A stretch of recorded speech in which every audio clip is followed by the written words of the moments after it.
गेल्या काही दिवसांपूर्वी काँग्रेसचे मोठे नेते मिलिंद देवरा आणि ज्येष्ठ नेते बाबा सिद्दीकी यांनी काँग्रेसला रामराम केला होता।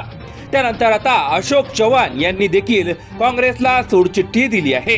त्यामुळे शिवसेना राष्ट्रवादी नंतर आता काँग्रेसमध्येही मोठा राजकीय भूकंप होणार अशी चर्चा राजकीय वर्तुळात सुरू आहे।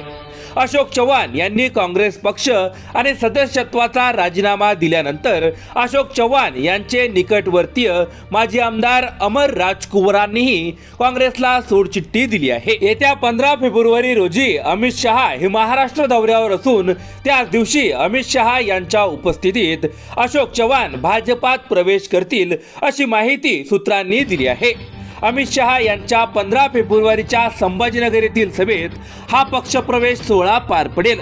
दरम्यान 6 ते 7 आमदार अशोक चव्हाण यांच्या संपर्कात असल्याची देखील माहिती आहे। तर एकूण 15 ते 16 आमदार काँग्रेस सोडण्याच्या तयारीत असल्याची माहिती विश्वसनीय सूत्रांनी दिली आहे।